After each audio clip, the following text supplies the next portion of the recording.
Olá, estudantes da primeira série, tudo bem com vocês? Eu sou a professora Corine, hoje nós estamos com o Kelvin. Nessa aula nós vamos falar sobre sistema genital, métodos contraceptivos e IST. É uma aula de retomada de conteúdos. Quais são os objetivos dessa aula então? Reconhecer a estrutura e a função do sistema reprodutor tanto masculino quanto feminino, compreender as funções específicas de cada órgão que compõe esses sistemas, o que são e quais são os métodos contraceptivos, conhecer o que são as infecções sexualmente transmissíveis e também descrever as principais infecções. Sistema reprodutor masculino. Então, ele é formado por órgãos externos e órgãos internos. Órgãos externos têm o pênis e o escroto. Órgãos internos é o testículo, o epidídimo, que é uma bolsinha que fica em cima do testículo, lembrando que existem dois testículos, então dois epidídimos. O canal diferente, então existe um canal diferente para cada testículo, então são dois canais diferentes.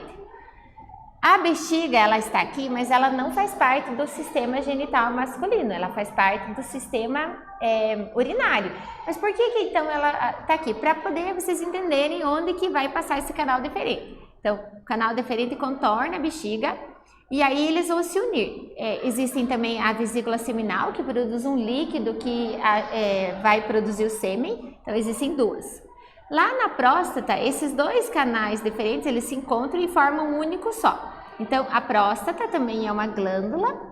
Tem a glândula bulbouretral, a uretra, que é o mesmo canal onde sai o xixi e sai o sêmen. E aí vai para a parte externa. Nós vamos ver cada uma dessas partes hoje. Bom, o sistema reprodutor masculino ele é formado pelos essa parte que é só os órgãos que têm somente o espermatozoide. Então, olha, o escroto é a bolsa. Então, observem aqui em azul clarinho assim, seria essa bolsa, onde armazena os testículos, são dois testículos. Então, ele tem a função, o escroto, de regular a temperatura. Quando está muito quente, o escroto ele desce. E quando ele está frio, quando a temperatura está mais baixa, o escroto ele sobe, ele se encolhe. Por que ele faz isso? Porque os espermatozoides eles são produzidos numa temperatura abaixo da temperatura do corpo. Então, a temperatura normal é 36,5, 37 graus. Então, para que o espermatozoide consiga ser produzido, ele tem que estar em uma temperatura de cerca de 34 a 35 graus. Então, o escroto, né, essa bolsa, ela consegue fazer essa regulação da temperatura para que haja produção dos espermatozoides. Os testículos, eles são dois e ele é responsável por produzir os espermatozoides e ele também produz o hormônio masculino chamado testosterona, que dá as características sexuais secundárias. Pelos no corpo, barba, voz grossa, né? Então, são produzidos aqui no testículo. Depois, ele é armazenado no epidídimo. O epidídimo é uma bolsinha que fica em cima do testículo e ele tem a função de armazenar os espermatozoides e terminar a maturação deles. A cauda deles vai se desenvolver no epidídimo. Depois do epidídimo, tem o canal deferente. Observem aqui na imagem que é o canal onde o espermatozoide sai.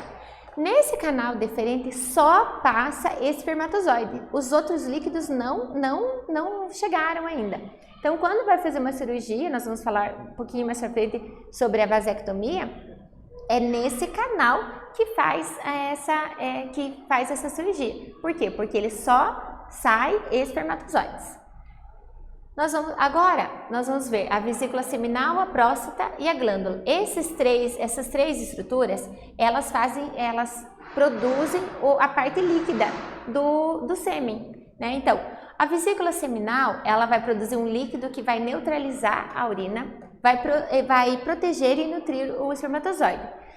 O canal da uretra no homem, ele é ácido e a acidez mata os espermatozoides. O canal vaginal, ele também é ácido, né? O canal vaginal da mulher também é ácido e ele também mata os espermatozoides. Então, para que isso não ocorra, precisa ter um órgão que vai neutralizar essa acidez. Quem faz essa neutralização é o líquido da vesícula seminal e ele também produz um açúcar, frutose, que vai nutrir esse espermatozoide para que ele tenha energia para chegar lá no no gameta feminino. A próstata é um líquido, ele vai produzir um líquido fluido e claro e ajuda na mobilidade do espermatozoide, né? A próstata só tem uma e ela funciona, por exemplo, assim, ó, nessa imagem aqui, ó, tem o rim. Então, não pode sair xixi e sêmen ao mesmo tempo durante a relação sexual. Então, quando o pênis está ereto, a próstata ela aperta, ela se comprime e ela fecha esse canal vaginal, esse canal da uretra aqui, então por isso que não sai o xixi. Então, depois que o espermatozoide, então vamos lá no caminho do espermatozoide. Depois que o espermatozoide saiu do canal deferente, ele chega aqui, ele pega o líquido da vesícula seminal, ele pega o líquido da próstata e daí que ele vai passar pela uretra. Mas antes da ejaculação, existe uma glândula chamada glândula bulboretral. Ela produz uma secreção que vai passar pelo canal do pênis, vai limpar esse canal e antes da ejaculação. Esse líquido ele sai sem nenhum tipo de sintoma. O homem não percebe, por exemplo, que ele está saindo. Não é comum, mas pode acontecer de sair espermatozoides também nesse líquido. A uretra, olha, esse em vermelho aqui é o órgão comum ao sistema urinário e ao sistema reprodutor, e o pênis é o órgão copulatório. Por que ele cresce? Por que o pênis fica ereto? Porque ele possui o corpo esponjoso e o corpo cavernoso. Então, o que acontece? Quando ele não está ereto, os vasos sanguíneos estão passando assim muito lentamente. Quando o homem fica excitado, o sangue vai se concentrar na região genital e os vasos sanguíneos vão se encher, vão passar por esses canais com bastante pressão. Isso faz com que o pênis cresça e fique ereto, né? Não é que o sangue vai se espalhar, mas o sangue vai vir com mais força para os vasos sanguíneos dessa região. O sistema reprodutor feminino, ele possui órgãos internos e externos. Os órgãos internos são os ovários, onde produz o ovócito secundário, então tem 2 ovários, produz o ovócito secundário e produz os hormônios estrógeno e progesterona. As tubas uterinas, elas vão sair do ovário e vão até o útero, elas vão ligar o ovário com o útero, e é também o caminho, geralmente a fecundação vai ocorrer na tuba uterina, e ele vai ser o caminho, né, do ovócito secundário até chegar ao útero. O útero é um órgão muscular onde o bebê se desenvolve. O útero, naturalmente, ele tem cerca de 7 centímetros. Porém, quando o bebê está ali, o embrião se alojou e à medida que ele vai se desenvolvendo, ele pode chegar até 30, 40 centímetros. Então, ele é um órgão muscular. Quando o bebê nasce, ele volta ao seu tamanho normal. E a vagina, diferente do que muitas vezes pensam que o órgão externo é a vagina é o órgão interno. Ele é um canal que comunica a parte externa com a parte interna.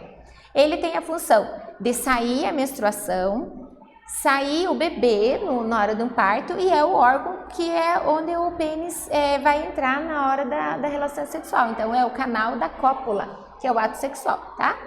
Nessa região aqui, ó, nós temos o colo do útero.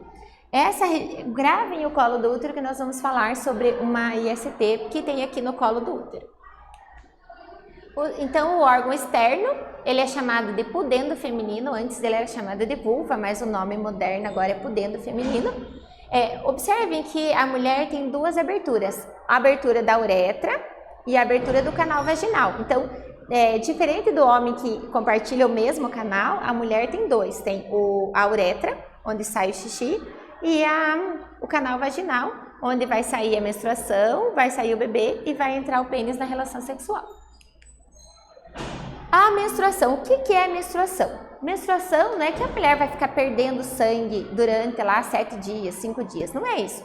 Menstruação é o seguinte, todo mês a mulher vai se preparar para ter um filho no seu ciclo menstrual. Esse ciclo menstrual começa num dia e vai terminar lá num dia, vamos dizer que seja de 28 dias, tá? Na metade desse ciclo vai ocorrer um evento que a gente chama de ovulação. Para que ocorra todo esse evento, para que ocorra uma gravidez, vai ter o corpo vai se preparar. Então, observem na figura aqui, ó, que esse em vermelho vai crescendo essa parede do endométrio, E aí, quando o óvulo não vai ser... Ó, desceu a menstruação, a parede do endométrio começa a crescer, liberou o óvulo.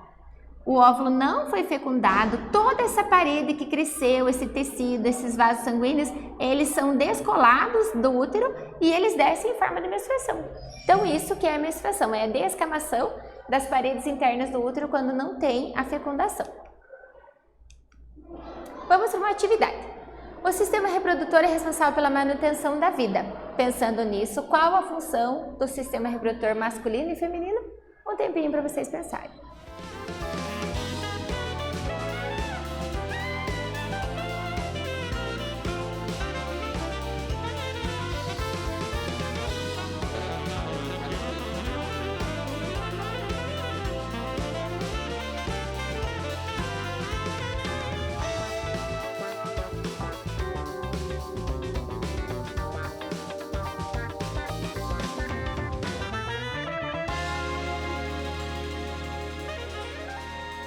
E aí, pessoal, qual a função do sistema reprodutor masculino e feminino? Eles têm a função de o masculino de produzir os espermatozoides, que é o gameta masculino, enquanto que o reprodutor feminino vai produzir o ovócito secundário. E eles os dois juntos vão se unir e vão gerar um novo embriãozinho, né? Uma nova vida. Também eles são responsáveis, no sistema reprodutor feminino, é responsável pelo processo da amamentação. Agora nós vamos falar sobre métodos contraceptivos. Olha, contraceptivos, quer dizer, contra a concepção ou anticoncepcional, que talvez seja o nome mais comum. O que são esses métodos? Eles são métodos que evitam uma gravidez indesejada e ele deve ser escolhido sempre com a ajuda do profissional. Eu não posso usar um método contraceptivo porque a minha amiga usa, porque a minha mãe disse que era bom. Porque cada pessoa cada pessoa tem um tipo de histórico familiar, de doenças, e os remédios não podem ser assim compartilhados. Quem vai orientar o remédio correto para você, para o seu corpo, para a sua idade, sempre é o profissional de saúde, o médico. Então existem os métodos comportamentais, existem os métodos hormonais, existem os métodos intrauterinos. Agora nós vamos falar sobre os comportamentais. Eles dependem do comportamento. Como assim dependem do comportamento? Porque eles dependem do funcionamento do teu sistema, do seu ciclo menstrual. Então, existe no nosso corpo, as mulheres, elas têm o ciclo menstrual. Então, tem o primeiro dia da menstruação e o último dia, né, desse ciclo, já logo seria o primeiro dia da próxima menstruação do próximo mês. Então, eu tenho esse ciclo. Na metade desse ciclo, é a metade onde o ovócito secundário ele é liberado. E como esse ovócito ele pode ficar maduro, pode ficar viável de 3 a 4 dias, então na metade desse ciclo, para 3 ou 4 dias depois, ainda pode ocorrer uma gravidez. Mas o espermatozoide ele também pode ficar viável dentro do teu corpo de cerca de 3 ou 4 dias. Então, se você tiver relação sexual sem o uso do preservativo 3 ou 4 dias antes de ovular, o espermatozoide pode estar lá, né, viável, esperando o ovócito secundário. Então, a gente tem um período fértil de mais ou menos de 8 a 10 dias, que é um período onde, se a mulher tiver relação sexual, ela tem alta propensão de engravidar. Não é que nos outros dias ela não possa engravidar, mas é mais difícil. Então, esse método do comportamental, ele leva em conta esse ciclo menstrual. Saber exatamente qual é o seu período fértil para não ter um filho. Porém, as mulheres, nem sempre elas são super reguladas. E como ele é um método comportamental, ele precisa que tenha que seja super regulada essa menstruação, venha sempre nos mesmos dias. Então, vamos falar da tabelinha. Tabelinha é um calendário, né? Você vai calcular o seu período fértil e você não vai ter relação sexual nesse período. A temperatura basal é a aferição da temperatura. Você vai medir essa temperatura todos os dias em repouso. Quando você está nesse período fértil, ela tende a aumentar de 0,2, 0,3 graus. Então, se você percebeu que está aumentando, não ter relações sexuais nesse período.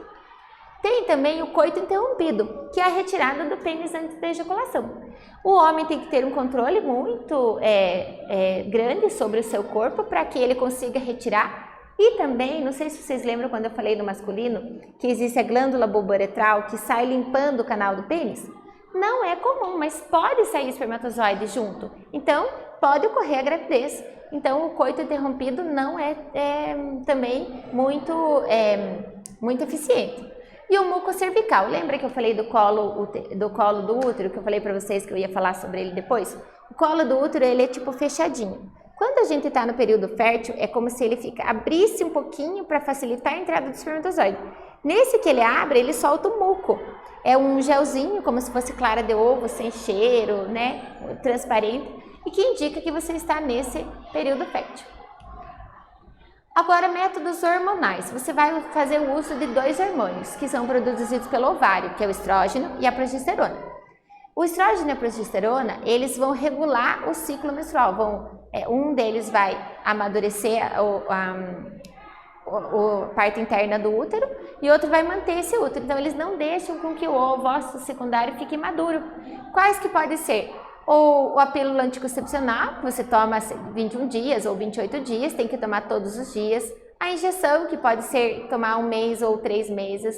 O anel vaginal, que ele tem os hormônios, né? A mulher mesmo coloca, aperta, insere no canal vaginal, ele vai liberando esses hormônios. 21 dias depois você retira. A pílula do dia seguinte, o que ela faz? Ela não deixa que ocorra a anidação, né? O que o óvulo fique no útero, então ele sai, né? Sai o óvulo. O adesivo, que ele tem hormônios nesse adesivo, e aí você vai colar, geralmente cola no braço ou em qualquer lugar do corpo. Ele fica cerca de 21 dias e ele fica liberando hormônios, depois de 21 dias você retira, espera 7 dias e coloca outro adesivo. E tem esse bastãozinho aqui, ó, que é o implante subcutâneo. Coloca embaixo da pele, ele fica liberando hormônios, pode durar de 2 a 3 anos ali liberando hormônios. E tem os métodos de barreira, que eles formam uma barreira. Eles não deixam que o espermatozoide chegue até o ovócito secundário feminino. Então, quais são? A camisinha masculina e feminina. A camisinha masculina é a mais comum. A camisinha feminina, ela vai ter 2 anéisinhos ou uma espuminha, onde a mulher vai apertar essa espuminha.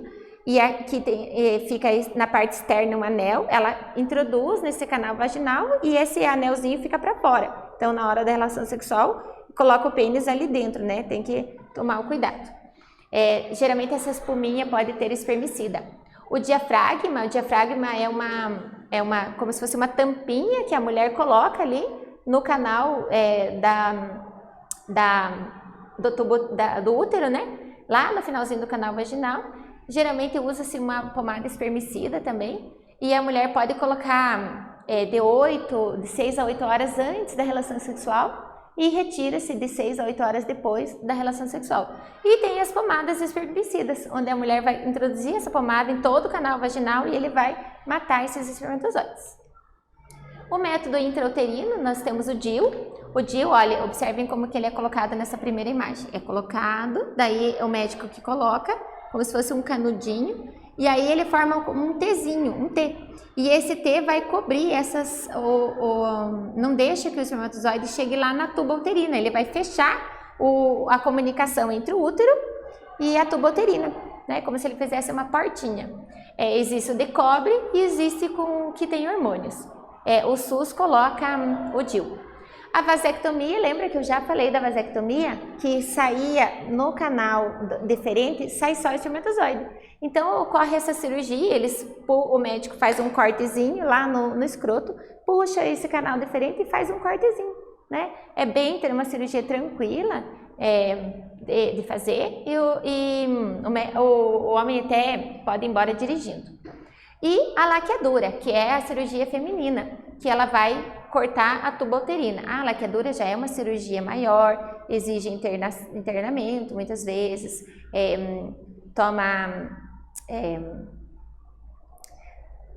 fugiu o nome, aquele que fica parado lá, que não sente dor, né? E para essa cirurgia grande. Vamos para uma atividade. O surgimento das pílulas anticoncepcionais representou um importante passo nas transformações culturais que caracterizam o mundo a partir da década de 60. O que a invenção dessa pílula possibilitou, principalmente as mulheres? Vou dar um tempinho para vocês pensarem.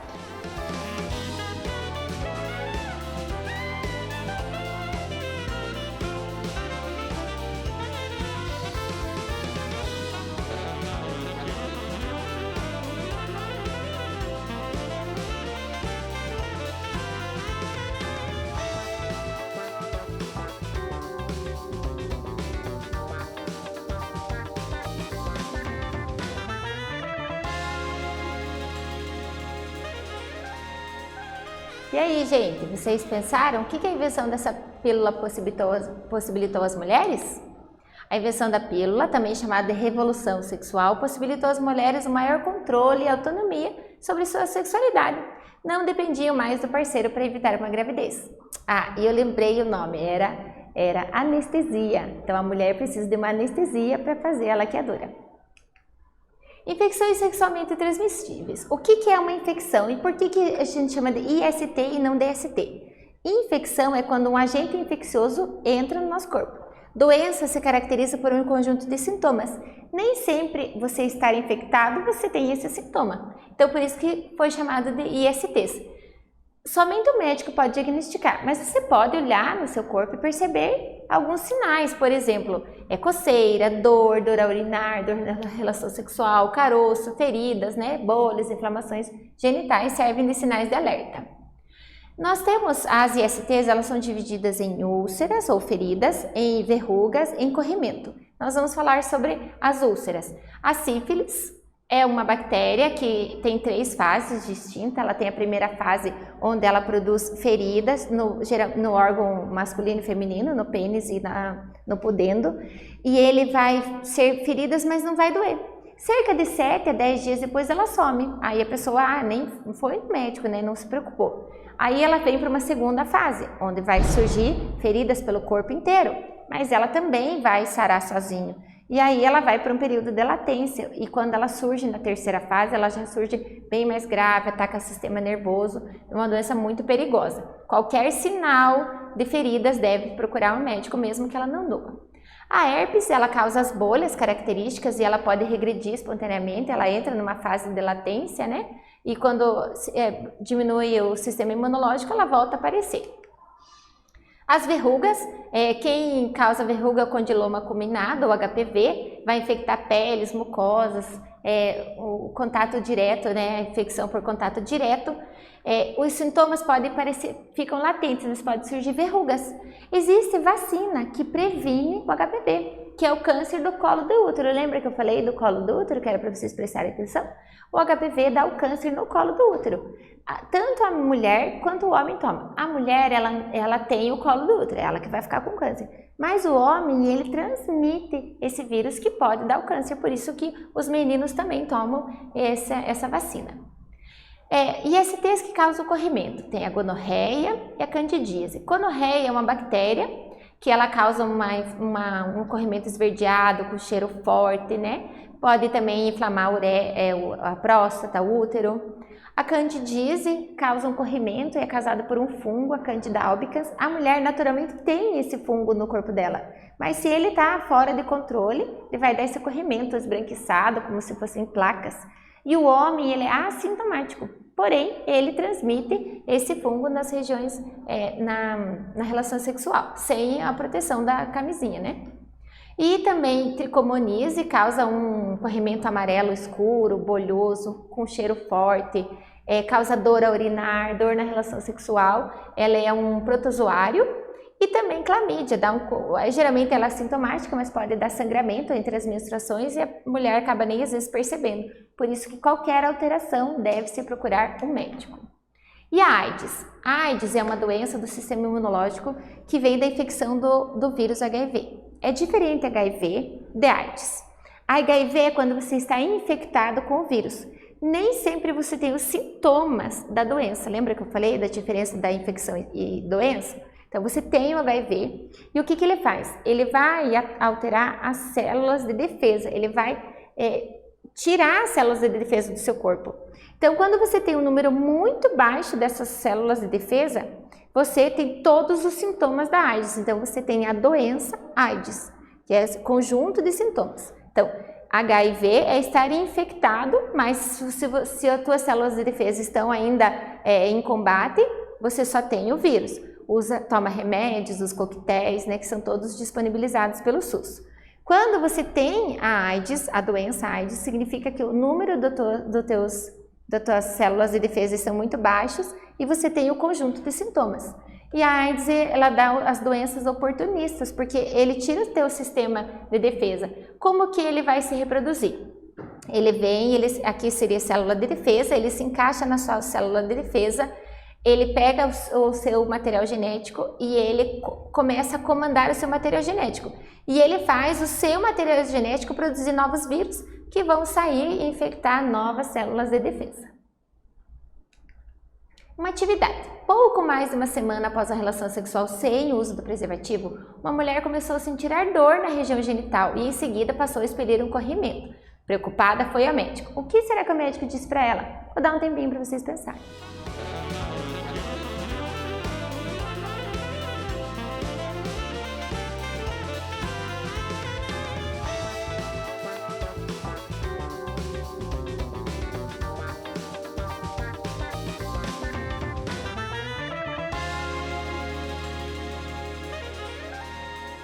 E aí, gente, o que será que o médico disse para ela?